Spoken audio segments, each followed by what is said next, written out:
How are you this sunny Monday morning, James? Good, thank you, Luke. Yeah, nice to see a bit of sun here in London after yesterday's downpour, which was just ridiculous. How much rain has been here in this country, and it's causing issues everywhere. But yeah, all good. Another good weekend of football. Always good to watch a bit of the FA Cup. There was unfortunately not many upsets, but some talking points, obviously, about certain individuals and about certain referees. But there you go. Okay, so let's touch on the FA Cup. As you say, there weren't many upsets. I think the only upset of note really was Newcastle beating Aston Villa. No, the only upset really was Mansfield beating Burnley 2-1. Brilliant goal to win it from Reed. But yeah, beside that, there were very little in the way of upsets. I mean, the Premier League teams, they all got through. Some of them by narrow margins. Obviously, Leeds went through on penalties. But yeah, there was a lot of just Premier League teams showing their strength. Yeah, strengths and depth is a good point on that. So over the 14 ties, because one game was postponed and it's been played in March, I believe, because of a waterlogged pitch. So there's 14 ties. There was 183 changes across those 14 games. And the likes of Fulham, they changed 10 out of 11.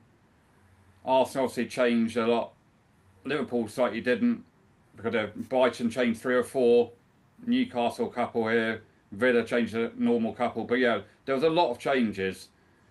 And yeah, all the Premier League teams basically won bar Burnley. And Scott Parker, just quickly on there, Scott Parker, it becoming under some pressure at some point, I think, because they're not sure. I know they won at Palace a week and a half ago, but however, they are obviously going to get relegated. Do they still want him as their manager next season, or are they going to start preparing for the Championship? I'm not sure what their ideas are. It's a tricky one though for Burnley and their owners. What they're going to do with him.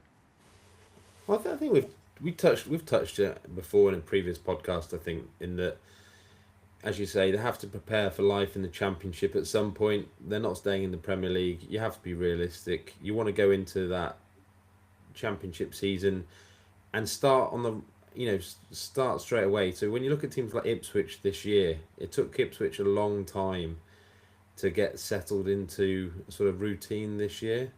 So obviously there was lots of uncertainty in terms of players, and it just takes time. And if Ipswich don't go up automatically, they'll look back on those first 5 or 6 weeks with quite a few regrets. I think they're clearly one of the best two teams I think in the division, and it's what Burnley have to be sort of conscious of. Is Burnley have enough good players in terms of squad depth, and there isn't a huge drop off between the first team and some of the rest of the squad, that they should be able to come back up straight away. Whether that's under Parker or not remains to be seen. He's been given an awful lot of opportunities in these types of situations now, and I really question whether he's cut out to be a Premier League manager. Do Burnley really want to be coming up with Scott Parker in 12 months, 15 months time for another go at the Premier League? I suspect not. At which point, do you want him? I'm sure he could get them promoted again, which might be what they want, and then maybe make a change. But it then also makes it incredibly difficult for a new manager to come in and try and keep this Burnley team up in the Premier League in say 15 months time. Yeah, there's an interesting decision to be made by their board, Burnley's board, but some of the fans aren't happy with him at all. So Again, it's a tricky one.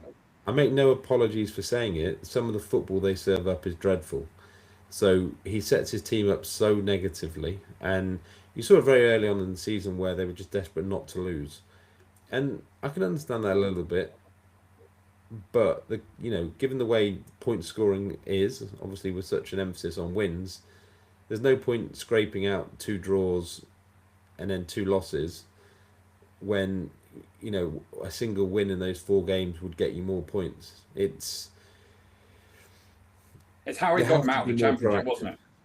Say again? But it's how he's got them out of the Championship, not conceding any goals and trying to win by 1-0. Very Yeah, different ball game in the Premier League. Yeah, it doesn't work, and they're not good enough in the Premier League to keep teams out.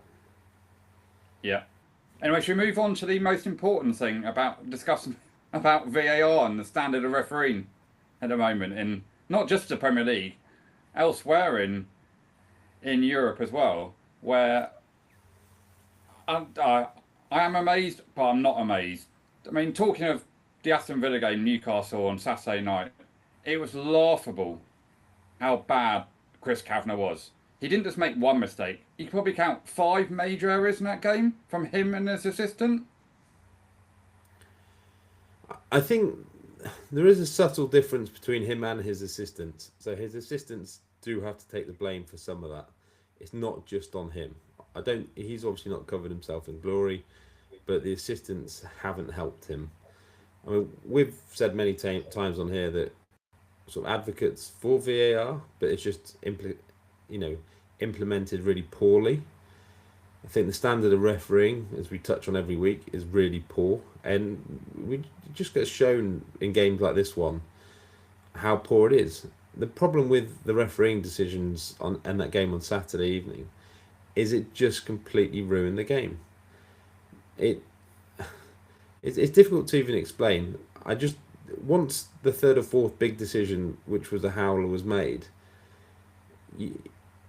the outcome of the game doesn't really matter, almost, in a weird way. It's difficult to explain, but there was just so much absolute nonsense around the game. It just detracted from what should have been a good game of football.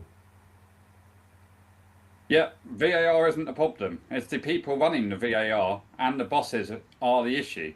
And it's clearly shown that the game's gone too quick for them not to have VAR. I think we've touched on that point where it's too quick. The players are too quick for them. They can't keep up. They're not the same age as the players. Most of these referees are late 30s, early 40s kind of thing. And obviously slowing down their speed of thought and process and understanding and their fitness levels. I'd love to see some of their fitness levels, some of the referees. I won't name them, but go on, James. Anthony Taylor, Simon Hooper. They aren't small individuals. Paul Tierney, yesterday the Birmingham Leeds.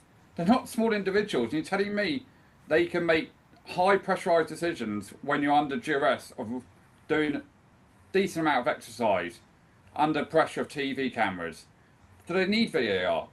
So I don't get why there wasn't any VAR at all in the Premier League. When there's an all Premier League tie, or whenever a game's at a Premier League ground, has to have VAR. It's there, ready, available. There's no reason why it shouldn't have had it.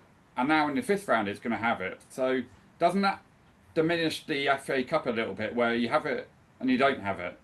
Anyway. Well, I think they just want consistency across rounds. Yeah, so you either have it in the whole tournament, or you don't have it in the whole tournament. You can't pick and choose when you have it and which round you're having it in my view, anyway. But I understand the raw emotion of not having VAR, and if the linesman doesn't put the flag up or there's no whistle, as fans you can celebrate and you don't have to worry about it. You don't have to wait 3, 4, 5, 6, 7, 8 minutes, as in the case in Spain last week, whether it's a goal or not a goal. But at the end of the day, as fans and as players, surely you want the right decision. Surely you want a decision that's either a goal or it shouldn't have been a goal because it's a clear offside.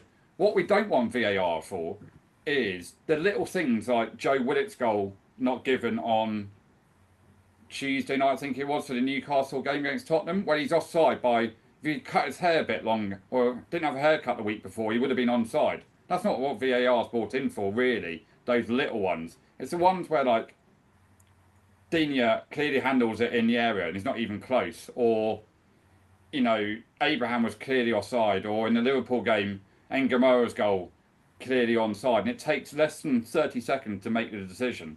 It's just the implementation of VAR is the problem. I think let's talk through those decisions in the Villa game, because I think they highlight a couple of issues. Okay, so if you look at, say, Digne's tackle, for example, you know, I have no problems with that being a yellow card, red card. It's sort of borderline between the two. If red card gets given, that's fine. I don't think anyone would complain. I think it's the type of tackle and subsequent decision that actually is really, really difficult. And it's where if you're going to have a rule that, about the on-field decision stands, it's for that type of situation where the referee will actually probably have a better idea as to the intent of the tackle, or should do, in terms of force, actually on the pitch than we get on TV. It doesn't always sort of correlate on TV as to just the intent behind it. With something like that, I have which decision that could potentially go either way. I have no huge issues with that, but what it does do is it highlights how difficult some of these decisions are, and I think there has to be an acceptance that it's not perfect. Um, so that's be comments on that. I think the Bezo one is interesting, in as much as they've obviously said it's for denial of a goal scoring opportunity. Now, where it gets interesting to me is that you're not allowed to take into account the other players from the opposition team. So you can't take into account the Newcastle players who were in the middle. What you did have was Douglas Luiz, not far away, behind Bezo, in the middle. I don't see, realistically, how you can give that as a denial of a goal scoring opportunity, given what we've seen with some of the other situations. You've got players on the edge of the box and they're saying that's not, take the Gurhey one from last week. Yeah. You Liverpool can't say that yeah. you've got a player 60 yards out from, 50 yards out from the goal, going away from goal with a defender clearly in the middle behind him. I'm not sure how you can say that's a denial of a goal scoring opportunity, a clear denial of a goal scoring opportunity, and then say the other one, it's that sort of inconsistency between them. There was one I always remember involving Van der Ven at Crystal Palace last year that wasn't given as a denial of a goal scoring opportunity when it should have been, and that was much nearer the penalty box, within the confines of in terms of the confines of the penalty box. And again, it's that sort of inconsistency. If you want to book him or send him off for just an incredibly bad tackle, like taking a player out thigh high or whatever, that's fine. It was a dreadful tackle. But to give it for denial of a goal scoring opportunity, I'm not sure seems quite right. And again, that's one of the areas that they're really struggling, I think, to get consistency. Yeah, when I was watching the Scotland England rugby game at the time, or the end of it. When I first saw it, I thought it sent him off for serious foul play, i.e., a 3-match ban for taking the player out and nowhere near the ball. And then to read it afterwards, it was for denying goal scoring opportunity. I was like, what? Like, how can you give that when he's miles away from goal? And I know he doesn't have to score, but the Villa players could have easily got back. He still has to take 2 or 3 touches. He's not going to hit it first time in Newcastle, lad, to try and score from there. Well, he might have done, but... Well, so I would say this, right? If you're going to say that a denial of a goal, if the threshold for a goal scoring opportunity is taking it off your left foot from an angle from 40 yards out, that's fine. But then be consistent with every other goal scoring opportunity. It's just that sort of inconsistency. But I've no problem if you get sent off for just it being a horrendous tackle, as you say. That's what I thought it was. But I thought it was a goal scoring opportunity. When I first saw it, I was like, oh, that's sent off for a 3-match ban for high tackle, or no, a dangerous tackle endangering the opposition player. And then to hear it, I was like, you almost made 2 bad decisions there, referee. I think he lost complete control of that game listening to and reading about it. So I mean, he did, but he also a couple of other aspects to it. So Abraham was clearly offside. Now that is exactly where VAR should be used. We touched on offside decisions and offside mattering last week in terms of areas of the pitch. That was a situation where it does matter. And similarly, the goal Newcastle did score should have been disallowed as well because Burn was offside and interfering with play. So I know a lot of Newcastle fans will feel obviously very hard done by everything, but they've actually got some decisions in their favour as well. And he's interfering with play as well. So again, that's one of those where, you're interfering with the ball into the box. You know, if you're offside ahead of, there's no excuse for you as an attacking player to be ahead of the defender in that situation. Obviously, you had the penalty not given for against Digne. I just don't even begin to know how you can make a decision like that.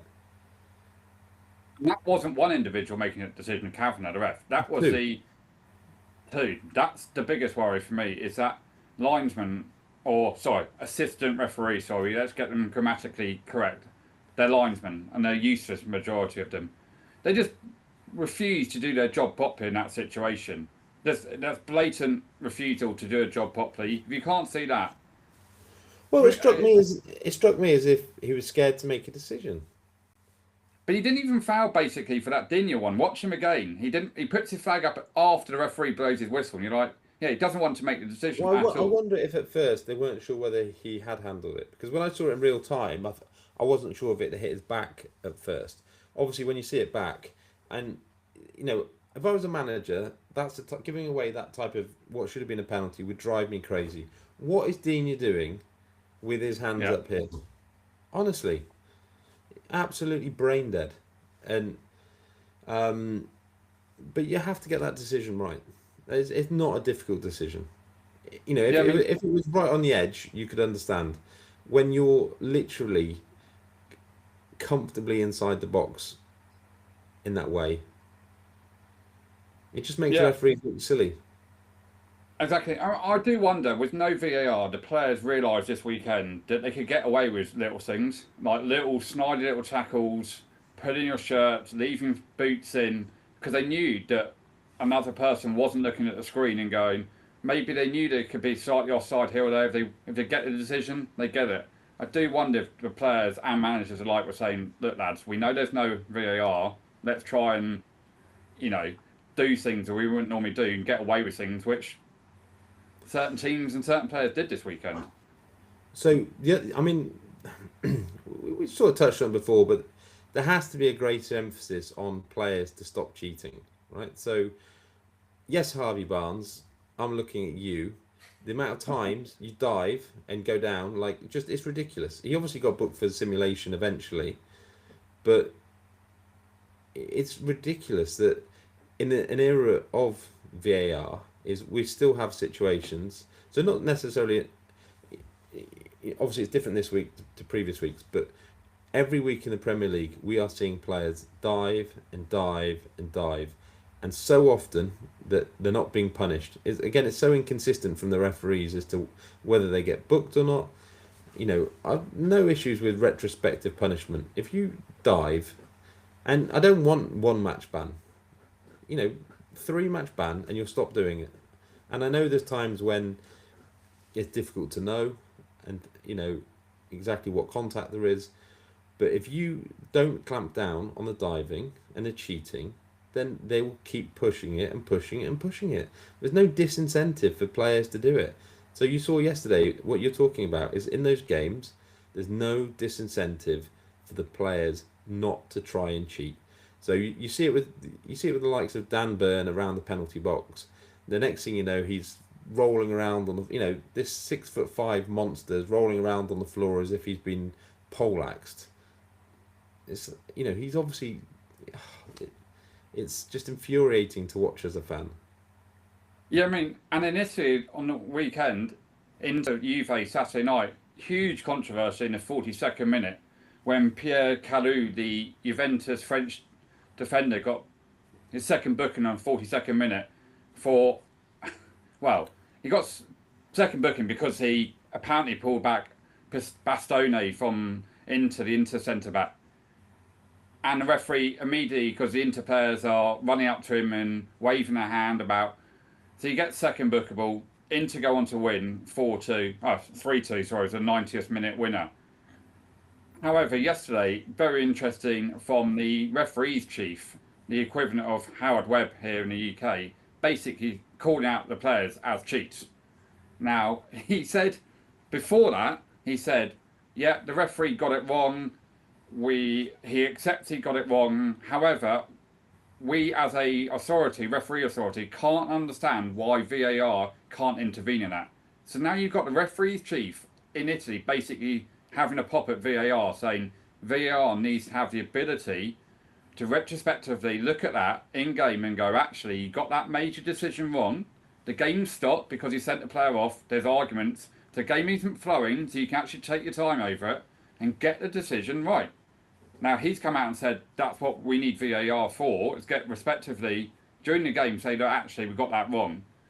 But the biggest story is that he's basically called the players cheats. Not just the Inter and Juve players, everyone basically cheats. And it comes on to the point, why can't we use VAR for the things like that that are very easy? We don't want it for a toenail being offside or things like that. It's used for bad fouls, clear offsides, and clear yellow cards or clear diving. And I would actually go further than retrospectively. Yeah, I would ban them for 2-3 games and make them hit where it hurts, kind of thing. You're missing games. Bring in a sin bin for 25 minutes or something like that. If you dive, it's not a yellow card, it's a binning. You go and sit in the bin, and everyone knows about it, like you do in other sports, on the naughty step, not with your teammates. The other side of the pitch, wherever you want to. Everyone knows why you're there, because you're a cheat. And that's what they need to do. And as soon as they do it, by the way, you'll see it soon pretty quickly. Because if you're not playing for 15 minutes, as we see in other sports, it's a huge advantage. Now, slightly different in football, but if you do that at, I don't know, 15 minutes to go, and you're 1-0 up in a big game, and suddenly you only got 10 men, completely different game of football. The only way to do it is stopping it. It's just stop the cheating. It's I just find it. Okay, James. Here's a question for you. I mean, we were joking on. We were having a chat before this podcast. Name your top 5 cheaters in the Premier League at the moment. Barnes, Gordon, Saka.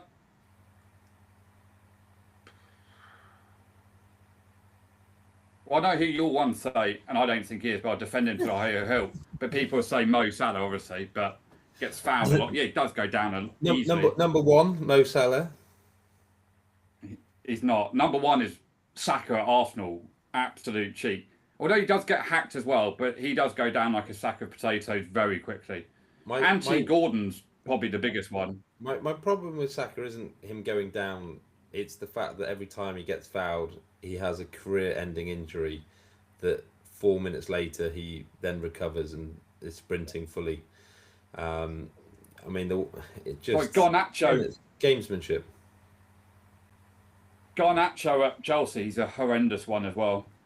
One of the biggest ones, by the way, not playing in England at the moment, playing for Bayern Munich. Captain Harry. He is one of the worst ones that goes down. Anywhere near the area, he's down, and he's not a small individual as well. It's just, but there are a lot of them. But I can understand why managers ask their players to go down because the referees are incompetent. And if you can get a decision like that, the rewards outweigh the costs as such. You're not getting punished for it. Why wouldn't you go down? And what's interesting is if you watch a Harvey Barnes of the world and Mo Salah, they've absolutely mastered the art of going down in terms of the body reactions, throwing the shoulders back, legs. Just honestly, it's painful to watch. Slightest contact. Pedro does it at Chelsea as well. They're all at it. It's just painful to watch. Yeah, and another last point on refereeing. Paul Tierney yesterday, the Birmingham Leeds game. Leeds attacking with less than 10 seconds to go after extra time. Player clearly gets hacked down. Tierney's there, and he doesn't give it. So I turn on the commentary, listen to the wisdom that is Steve McManaman, and he goes, "No, nothing in that. There was nothing in that. He didn't catch him. He actually got the ball." And you're just like, then blows up for a penalty. And you're like, in my view, the referee there is just clearly can't be bothered to make a big decision. Well, it's not can't be bothered. He's scared to make a decision. Yeah, or that as well. Go to penalties. There's no replays of it either because it's penalties. Everyone wants to talk about penalties. And it's just swept underneath the carpet and we'll move on. Mind-boggling. So, The FA Cup weekend. So, one conversation I continue to have with a very good Tottenham friend is, and it's something you'll see with Villa fans and you'll see it with Newcastle fans, and this is a conversation that's different than the conversation that fans of your big teams have. And that, for a team like Villa, is which would you rather? Would you rather prioritise the FA Cup and win an FA Cup, or is the Champions League more important? So it's a continual debate when you see teams make lots of changes for the Carabao Cup, FA Cup, these type of competitions. So I know for Villa fans, they're desperate to win things, and it's understandable because it's been, effectively the Carabao Cup, League Cup, won it twice in 3 years, haven't won for 30 years, and they're desperate to win something. And you saw the Newcastle fans last year when they won the Carabao Cup, how much it meant to them, having not won anything for quite a long time. And one of the worries for Villa fans is they have this sustained run of, say, 4 years of really good form where they might be finishing top 5 or 6 Premier League every year, but they're not actually winning anything. And so this sort of weekend highlighted that a little bit again, with Emery making quite a few changes in terms of trying to get the balance right between being competitive in that particular game and managing the squad with regard to other matches coming up in future weeks. Obviously, Villa's situation is a little bit different with all the injuries that they have at the moment. I know, James, that you're a big proponent of the domestic cups don't matter, but that's more of a reflection on just how much Liverpool have won in recent years. Yeah, I mean, to me, as a Liverpool fan, they have to be in the Champions League year in, year out. I mean, obviously missed one under Klopp, and then you're in Europa League 3 years ago. And if you're a club of Liverpool stats, you have to be in it because you can't attract the players. And if the money and the royalty of being in the Champions League is just completely outweighs the FA Cup and the League Cup. I mean, what they should do, if they want to increase or improve the FA Cup, is bin the League Cup off. Then teams will start playing the FA Cup properly and playing their first 11 because they don't have all the other games of the League Cup beforehand anyway. So that's one thing would do to improve. It is a tricky one, but say you're a Villa fan now, which obviously you are, that if you win the FA Cup and all the glory goes behind that, you're winning something at Wembley in May, but you don't make Champions League, and Morgan Rogers knocked on the door and says, "Thank you very much, I want to play Champions League." That's the issue. These players want to play Champions League football, and that's where the money is. So if Villa don't get in the Champions League next season, it could cause more issues again. You're back in that Europa League again. Say you don't win the Europa League, obviously. From a financial point of view, the Champions League is everything for the clubs. I understand fans wanting to win trophies, but when your best players want to play in the Champions League and you're not in it, it's very hard to keep hold of them when the likes of a City or whoever come and knock on the door and go, "We can offer you 300 grand a week and guaranteed play Champions League football." Okay, so I think so there's a couple of aspects to this.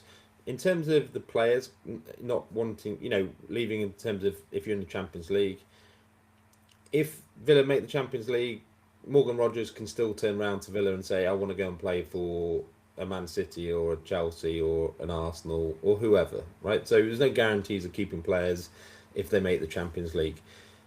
I think that the toughest part is that with the reality of modern football is that revenues play such a big part in terms of your future success, and it's a really ugly situation. But what you have to sort of weigh up is if you want continued chances of success, then the Champions League and finishing in the Champions League places has to be more important as a priority. So what you need to get those revenues up. You need to be consistently in the Champions League. To at some point continue to get better players and try and close the gap on the big 6 teams in terms of revenues. Otherwise, what you're going to find is that yes, you've won a trophy, but you only have to look at Palace last year to see how quickly you can slip back into being pretty not mid, very mid-table team, particularly if you don't have the revenues. So the revenues are interesting in that Man United can have years and years of being a really poor team, but because they have the revenues already, they can, um, they can get away with being mediocre and still be in a position to contend sooner than you would think. The problem for teams like Villa is that it just doesn't happen like that. If Villa want to have a chance at winning trophies over the next 5 to 10 years, they need to be in the Champions League now, year in, year out. And if that means sacrificing potentially winning an FA Cup, so be it. It's not good, but that's just the sort of modern realities of football. And the other point I would make is that the FA Cup is a harder tournament to win than the Europa League was last year for Tottenham. Tottenham didn't really have to beat much last year. You've got a competition where you don't have a Manchester City, you don't have a Liverpool, you don't have an Arsenal, all these, Chelsea, whoever. And the problem for Villa is obviously they got Tottenham in the third round. They get Newcastle in this round, and you simply can't keep having massive game after massive game in between all the other games that they have in terms of Europa League and Premier League, particularly when you have a squad that isn't enormous and it also has so many injuries in key positions. And it's not ideal, but I just don't think Villa have any choice but to go with us, make changes in competitions like this. The only thing I wish in some respects was that he would have gone further, and it was the same with that Europa League game, in terms of the group stages, and go the whole hog. Don't do it half-assed. If you're gonna rest players and make changes, go the whole hog. I know that that team on Saturday could easily have won that game if it hadn't been for Bizot's craziness. But I'd much rather just everyone be really upfront with sort of intentions and be really clear as to what they're trying to do. Yeah, I mean, preaching converted, I'd have rested a load of players. It's easier for you to win the Europa League than it is the FA Cup, as you said, because of the standard of teams left in it. You still got all the big boys essentially still left in it. Still got Liverpool, Chelsea, Arsenal, Man City, all in it. You could have easily played Man City away if you had to beat them. Then you could have played Arsenal away. You know what I mean? So rather than playing some, And what I would say in terms of not winning trophies is Villa only have themselves to blame. So every time they've been in great situations, so like the Conference League a couple of years ago, Villa blew that in the semi-finals. Douglas Luiz had an absolute shocker that day, and that leg at Villa Park cost them a potential chance in the final. It's just the way these things go. Look at the semi-final against Palace last year in the FA Cup. What more do you want? You got a semi-final. Obviously, I know they're Villa's bogey team, but you have a semi-final against a team who isn't a top 6 or 7 team, and you blew it. And that's just the sort of reality of it. Is when you get the opportunities, you have to make the most of them. Obviously, there's a little bit of luck involved with these things, of course, but that you can't sacrifice the bigger picture, I don't think, in pursuit of a trophy here or there. agree, you're kind of still in the title race. You're only 6 points here, whatever it is, behind behind Arsenal anyway. So, um, anyway, So it has been a couple of interesting. Obviously, Pereira has been appointed as Forest boss, been confirmed now, and we also had the news of Igor Tudor being appointed interim Tottenham boss. yeah. So Pereira's got an 18 months contract. So he's not to the end of the season. He's got 18 months at Forest. Well, we probably know he won't last 18 months anyway. He'd be lucky to last 18 games or 18 days, to be honest with you. So, yeah. But that in Igor itself's Tudor, weird. Hold on, right? 18-month contract. What is that about? pass. Maybe if you're going to sack him, he probably wanted a bit of compensation if he knows he's probably going to get sacked, especially if they go down. Don't know. Don't know.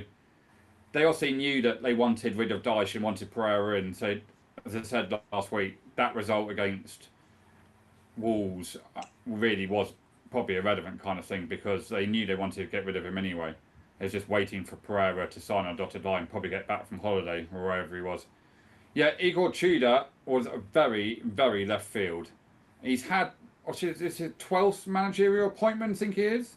He also left Juventus in October last year after leaving them in 8th or 9th or something ridiculous like this. So he goes to clubs. I was reading about him over the weekend. He goes to clubs and right at the end of the season and gets them out of trouble.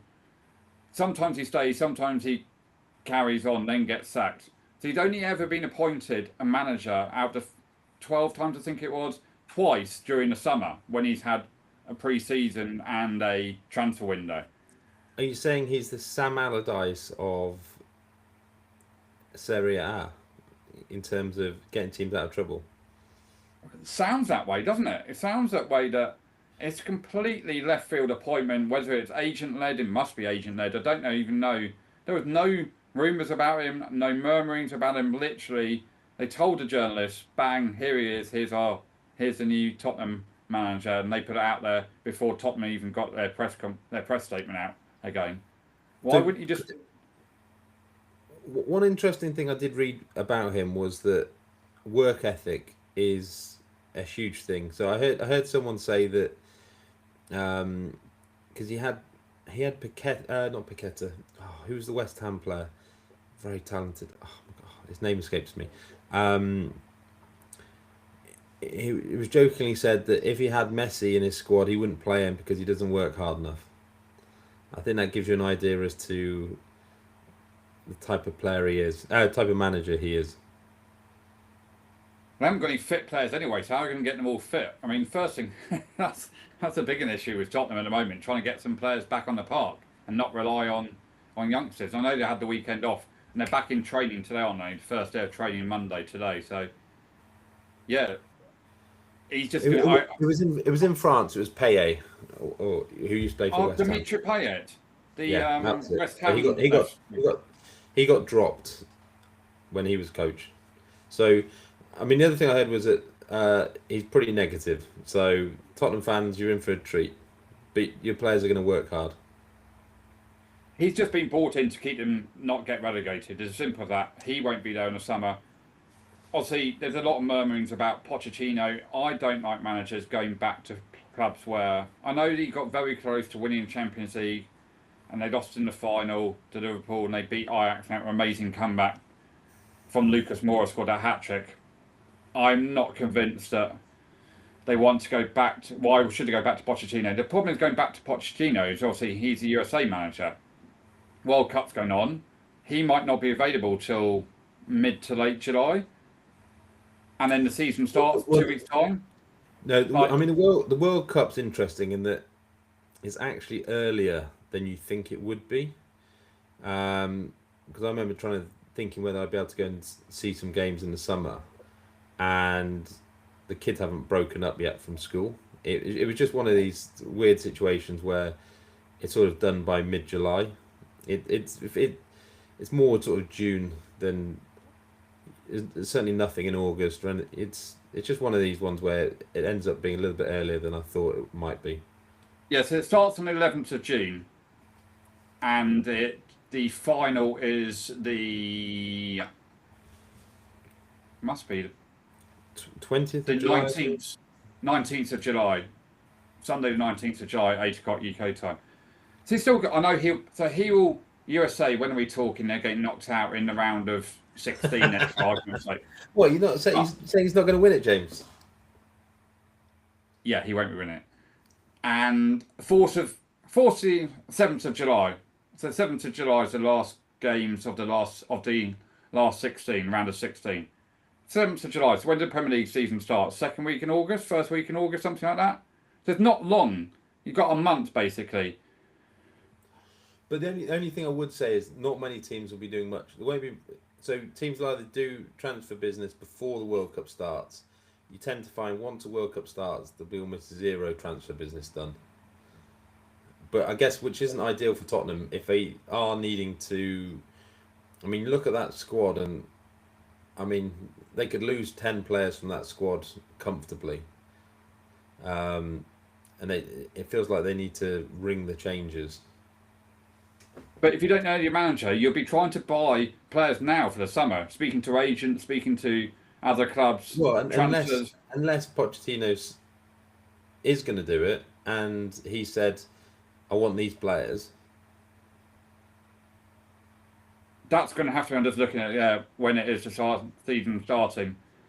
So yeah, I know that Tottenham fans want Pochettino back because he did give them fun watching games of football that are fun to watch, kind of thing. But I'm very sceptical about managers going back to former clubs. I don't think it works really. But I also think it's a very different situation he's coming into. You know, Tottenham aren't going to be contending, getting to Champions League finals anytime soon. They don't have superstars. They don't have your Bales of the world or Kanes and these players. Modric. When did Modric leave? A long time. He's been at Madrid a long time. He's at AC Milan now, obviously, but yeah, he was at Madrid a long time. But anyway, he won't have the same superstars he had when he was there first time round. Yeah, fair point. One other manager I do want to talk about is Hürzeler. I know we sound like a broken record. We touched on him a few times recently. I sent you a message when I saw the team news. Is he? And it was something along the lines of, is he deliberately trying to get himself sacked? Bit like Amarin, wasn't it? Back in the day when he went from 4-2-3-1 back to 3-4-3 after then beating Newcastle. Well, I mean, yeah, what was that formation and team news he put out? And then they actually played quite well on Saturday night in parts against Liverpool. And then after 60 minutes, he brings all the players on. It's remarkable what he's doing. I think, yeah, it wouldn't be surprised. Well, there was murmurings, wasn't there, on Friday that he's under pressure kind of thing. And was it a Telegraph had a story suggesting that things aren't quite as rosy as you might think? yeah, and well, they haven't won in 8 or something ridiculous like this. Won one game in 8. They were at Brentford on Saturday. Last game there. I think they've won. I think one Premier League game in maybe 12 or 13 now, and it was against Burnley. So they haven't won a Premier League game really, essentially. I think it was 2-0 against Burnley. I might be wrong there. It's something like that, but it's not a good record. And as I say, if you were Tony, I mean, it's gonna be interesting because obviously Tony Bloom doesn't mess around. So we shall see. It might be the next one on the chopping board, Mr. Hürzeler at Brighton. So we also got quite an interesting question. Any before we go to that question, any other European football? Obviously, there was a bit of Scottish action this week, James. Yeah, Scottish. The big day yesterday in Premier League in Scotland. So the first game was Livingston versus Celtic at Rugby Park. Livingston were 2-0 up at half time, and everyone's thinking, hello, Martin-Neil not going to be. What's going on here? But Celtic scored a 97th minute winner. Kilmarnock, not Livingston. Kilmarnock, sorry, at Rugby Park, not Livingston. Kilmarnock, sorry. And yeah, so Araju scored a 97th minute winner, and that's Celtic's 6th injury time winner this season in the Scottish Championship, which is remarkable. So they won 3-2 before Hearts played Rangers at Ibrox. Hearts went 2-1 up. Rangers came back to win that game 4-2, and Chermetti scored a hat-trick in that game for Rangers. So now the table stands as 57 points Hearts, 55 Rangers, and 54 Celtic. So that was a massive swing, those 2 and a bit hours yesterday when Celtic were 2-0 down and Hearts were 2-1 up. That could have been that was a massive swing in Scotland yesterday. Just quickly, I did see the second half of that Rangers Hearts game because it was more interesting than watching the Arsenal game.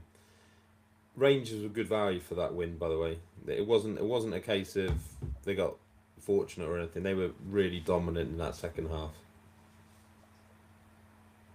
No goal from Tavernier though, which was a surprise.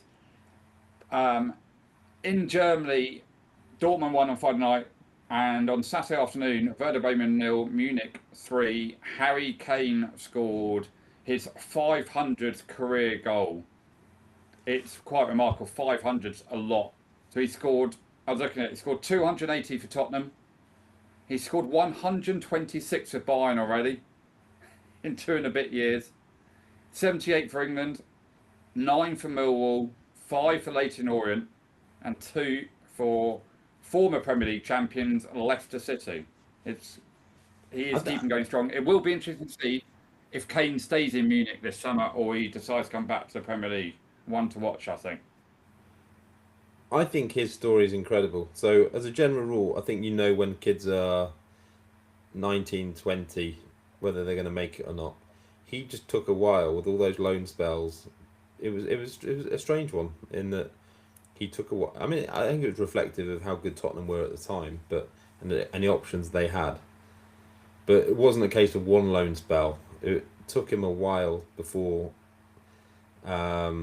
he got his chance. Wasn't it that summer when the Tottenham fans were calling for him to play and they bought Pavlyuchenko? And he wasn't doing. Was it around that time? I think it was. And then once he got in the team, he's never looked back. It's quite remarkable. His record. I mean, he scored from outside the box. He scores all types of goals. I know he's got a lot of cheap penalties in Munich, but his first goal on the weekend was outside the box, put in the bottom corner. Brilliant finish. I'll quickly run through. So in France, in Liga, Friday night, he had Rennes beat PSG 3-1. PSG put out their first 11, so none of this business where they haven't got any players playing. And then Paris Football Club, who are the second team in Paris, they lost 5-0 home to Lens. Lens are now top of the Liga with 52 points. PSG have got 51. PSG have got big game this week against Monaco in the Champions League, where they lost to them in November as well. So Luis Enrique needs to get them back in order. In Spain, Madrid won 4-1 at home to Sociedad. Vinicius scored 2. Trent Alexander-Arnold was back. He made an assist. So they're 2 clear of Barcelona, who played Girona in a local derby tonight, 8 o'clock UK time. Obviously, briefly touched on the Inter-Juve game, 3-2 Inter. They are now 8 points clear of AC Milan, who have a game in hand. And in the Championship, Sheffield Wednesday scored a goal, which we'll all be delighted to know about. But they lost at home to Millwall, who are third in the Championship. But the top two didn't play. They are playing tonight at Coventry, at the Ricoh Arena. Coventry versus Middlesbrough tonight in the UK at 8 o'clock UK time. Top two in the Championship. It's going to be I'll probably be watching that game over the Macclesfield-Brentford game, to be honest. I think one interesting result I saw from the Championship was Blackburn winning. And what it does is it puts Leicester, I think Leicester are down into the relegation zone now, which we just hate to see. Yeah, so Mike O'Neill got his first win now as a interim job share, which we talked about briefly on Thursday. He's job sharing with Northern Ireland. So yeah, and the FA Cup draw is on tonight before the football tonight, Macclesfield versus Brentford tonight. It'd be interesting to see what team Brentford put out tonight, actually. I think they'll make a few changes. Again, I mentioned it in terms of Leeds, and it's the same with Fulham. Is the drop off between their squad players and their first team just isn't huge. Brentford have got a ton of midfielders, like Damsgaards, and they've got tons of them. Where it really makes no difference who plays. So they'll have a pretty strong team out, and then people like Collins, who hasn't played recently, he'll come back in. They've got decent options in the fullback positions. They'll make plenty of changes, but it will still be a pretty strong team, I think. It's on the AstroTurf, isn't it, at Macclesfield tonight? Be fun for them. Obviously not used to that either, so yeah. But anyway, they'll want to go through. So we do have some. They will, because I think they will fancy them. They'll fancy they can go quite a long way in that. And again, it's that balance between trying to be competitive in the Premier League, but if you've only got one other competition, that's fine. It's when you have the European competitions as well that things start getting tricky. You just don't get a break. And it's no coincidence Palace did well last year. They didn't have European football last year for the FA Cup. So we do have Champions League games this week. Obviously, the big one is on Wednesday. Newcastle are away at Karabag. It's not an easy place to go, James. I was looking at that this morning. Where is Karabag? They play in Baku, just the 5.5, 6 hour flight for the Geordies today or tomorrow, whenever they decide to fly, and then welcome back to Man City on Saturday night. Yeah, it won't be easy away from home there at all. They do create a lot of chances. When I watch them at Anfield, I know they got thumped 6-0, but they drew against Chelsea, didn't they? So there are no mugs out there at all. It'll be absolutely freezing out there. It's a long travel. They had a hard game, obviously, Saturday night in Newcastle. They're short enough to win that game. And they do have injuries. I think they'll go through over 2 legs. Don't get me wrong. I think as long as they're within a goal of going into the return leg at St James's Park, they do have injuries though. So obviously Bruno's out for up to 8 weeks. We didn't really see how that played out at the weekend. Obviously Newcastle. So I do have to make this point, right? Is everyone saying, "Oh, Newcastle amazing, amazing, amazing"? Until the sending off, they hadn't been amazing. They were losing 1-0, hadn't actually created that much. It's one of these weird ones. Obviously, with the extra player, they battered Villa in the second half. But it wasn't some amazing performance from Newcastle as such. I remain sceptical as to how good they are. Bruno and obviously Joel Linton's out, amongst others. So it will be interesting to see how they get on there. And then the other games. So you've got Galatasaray versus Juventus Tuesday night.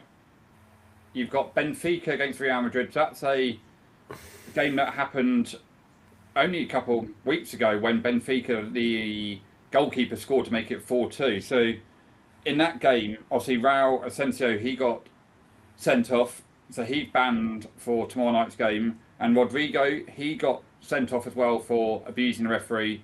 So he's minimum 1 game. So he's out tomorrow night on appeal for a second game. He plays for Real Madrid. He'll probably only get a 1 game ban. We know how all that works. So that's the 5:45 games. Dortmund Atalanta, that'll be a fun game to watch. There'll be goals in that game because both those two teams want to play football. Do like watching Dortmund and Atalanta. I'd say Monaco PSG Tuesday night. It's a tough game for PSG. Do you think PSG had an eye to that game on Friday night? You said it was Friday night. Friday night, yeah, because they moved it, and Monaco obviously played Friday night as well. So that's what other European countries do. They move their. I always wonder with a PSG where, you've got a big game coming up next week. Maybe it's quite easy sometimes to treat the teams in your league, particularly when you're the best team in your league, or one of the top 2, to be a little bit disrespectful. And it's amazing how if you're not completely switched on mentally, things can unravel pretty quickly. And as we've touched on before, it's very hard to get it back when you do start struggling. Yeah, it may be probably a valid point in terms of they know they're going to win league. I know they're 1 point behind at the moment, but they can reel off 7 or 8 wins in that and just win that, and know that Lons aren't going to get 85 points, which is required to win the league. But then again, Monaco have got history. They beat them in November. Minamino scored, the ex-Liverpool player scored in end of November. So it's recent history. It's not like 6 months ago. They only beat them 2 months ago. So, and he never. I know they beat Brest last season 8 or 10-0, whatever it is, over 2 legs. But Brest were like a League One team kind of thing. Excuse the pun, no pun intended. But it's a tough game to go and play your team in your home country. It's not easy because they know everything about you, kind of thing. So yeah, that's Tuesday night. That'll be 2 decent games on Tuesday night, I think. There, Inter have got a fun game, obviously, going up to the Arctic Circle to play Bodø Glimt on an AstroTurf.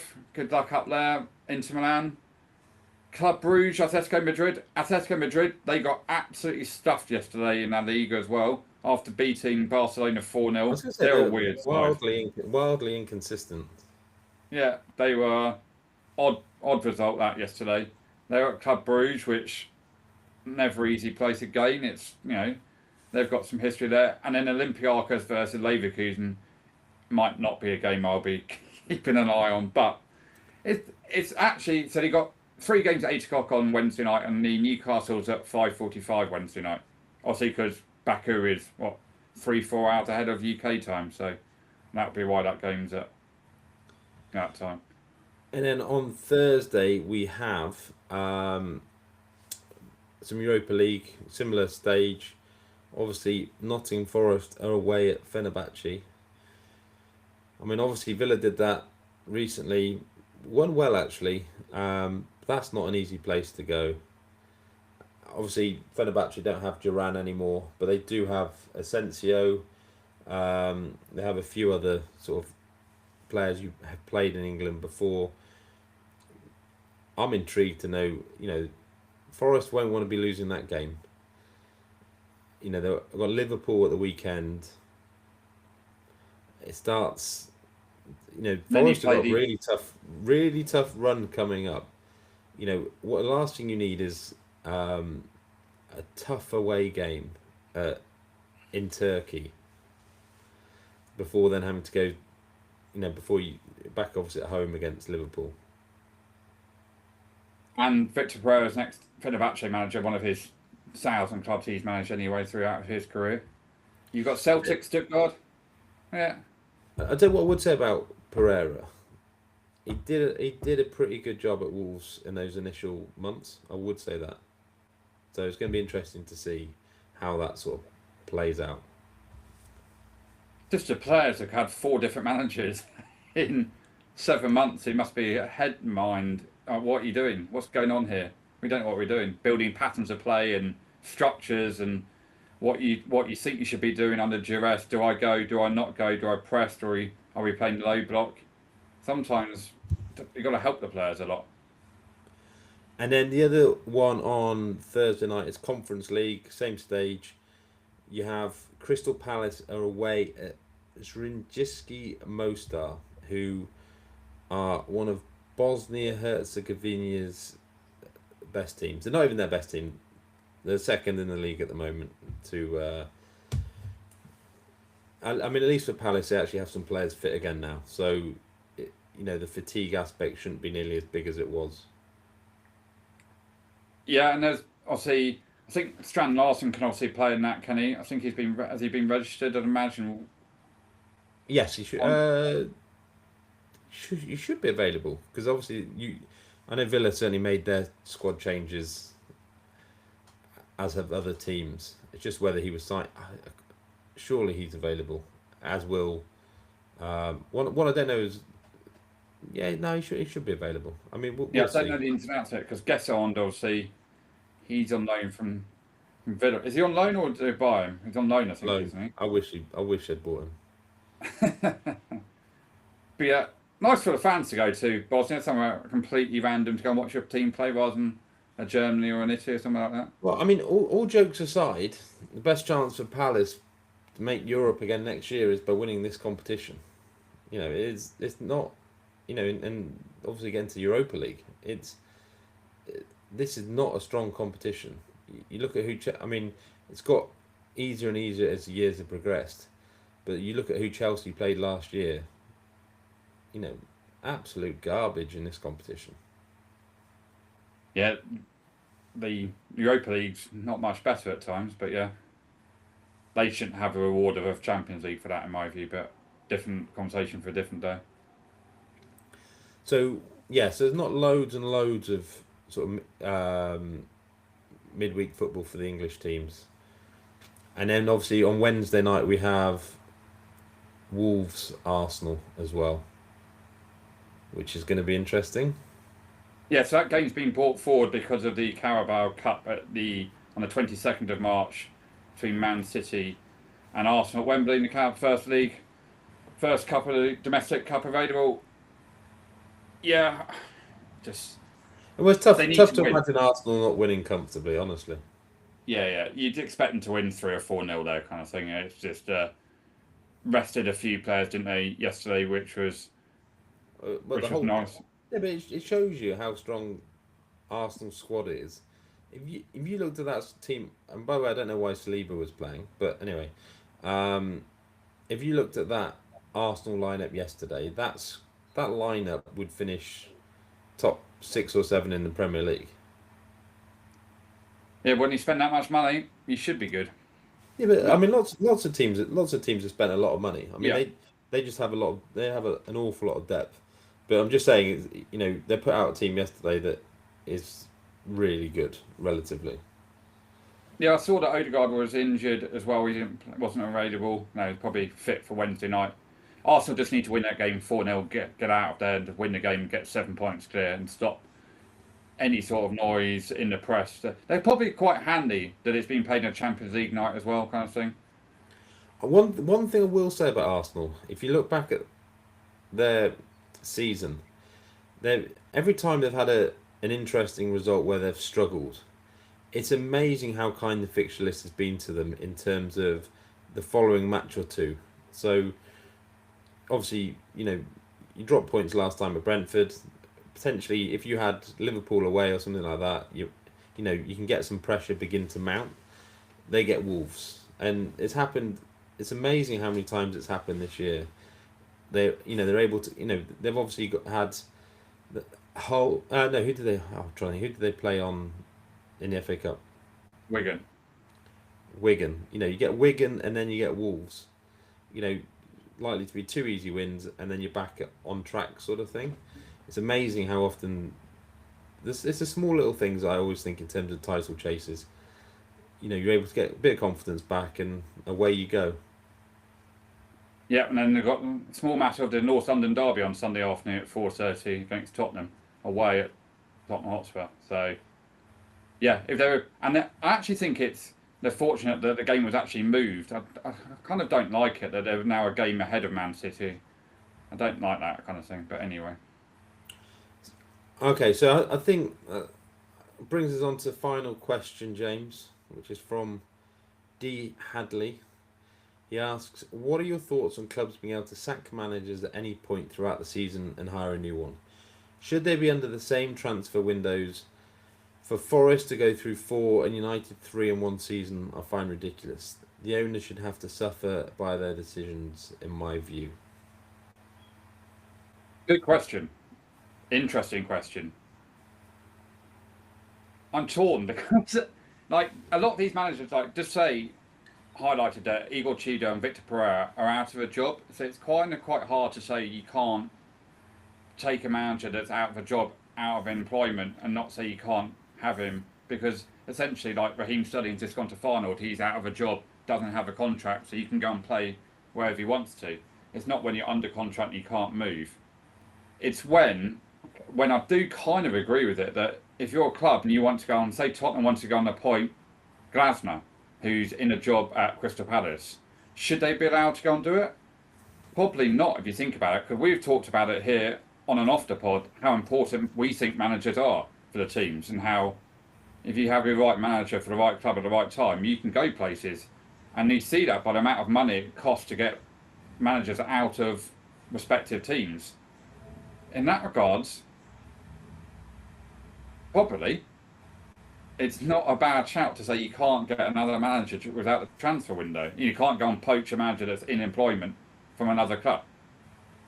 So I think one aspect you have to look at is that you do get managers falling out with owners, and so what you end up with is you end up with some pretty unpleasant situations. So if you look at, obviously we had a few instances this year of managers lambasting owners, and you look at the way Amarin left and things like that. So the situation, Glasner's a lucky boy, I think, to still be in a job as well at Palace after the way he behaved. So I think you also have this weird situation where it's not just in terms of poaching managers from other clubs and things like that. I do think you have a situation where you will find the situation's untenable for managers at times, where they just fall out with owners and things like that. So, and that can happen at any point during the season. So, can you imagine a situation where 10 games to go, and you're having to keep your manager? It seems a bit crazy. He's not talking to. He's had a massive public fallout with the owners.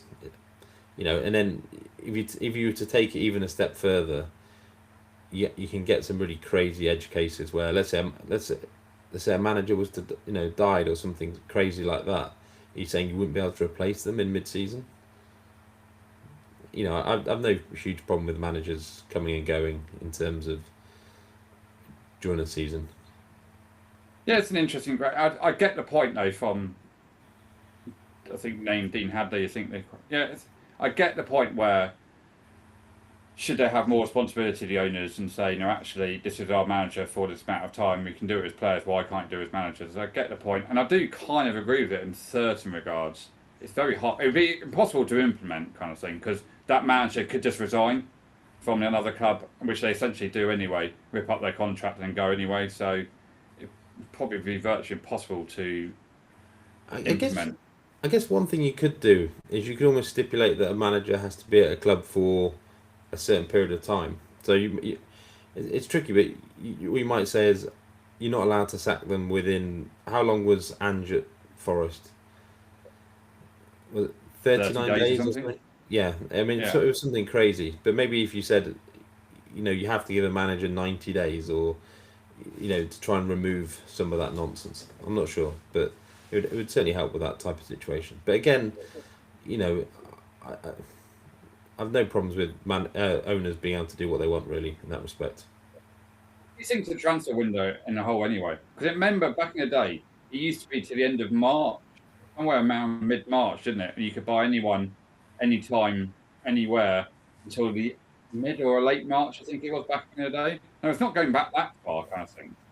I don't understand why they brought it in. I can't remember the reason why they brought in 2 windows as well. Well, I think one of the things about it is it actually. So if you look at something like Villa, where they've had suddenly long-term midfield injuries, and if you get those injuries after the window closes, you're completely screwed, and it just feels a bit weird that why do you have to go 4 months effectively with the same squad of players? It just doesn't make huge amounts of sense. You got those 3 injuries. I know they're unlucky, but you're lucky in some regards that it happened in January, that you could get replacements in. You could get Douglas Luiz in if you wanted to, and you had to get rid of Gesson for squad issues or squad rules.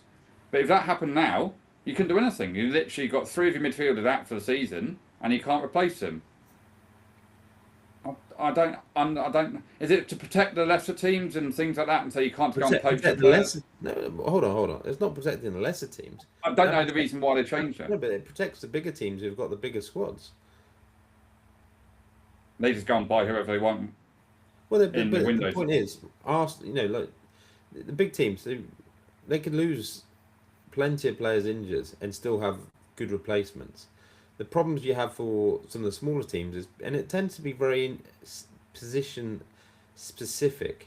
So the problem is, Villa had 5 central midfield, the first 5 central midfielders out at one point. We've seen it with centre backs. We've seen it, let's say, with right backs.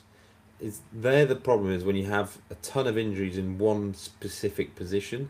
It's not necessarily when you have 6 or 7 injuries in the squad. Obviously, that's not ideal. That's why you have a squad. But it's when you get these crazy runs on certain positions. Yeah, it's amazing how it actually does happen. Like you can say it's the same with Liverpool, got no right backs. Same with Villa, no centre midfielders. I know we're talking about Liverpool and Villa, but Liverpool, during COVID, when they only had 3 centre backs at the club, but they didn't have those 3 out the whole season, kind of thing. And it's amazing how these little things happen for teams that you don't just get one injury in one position and another injury. You get those positions.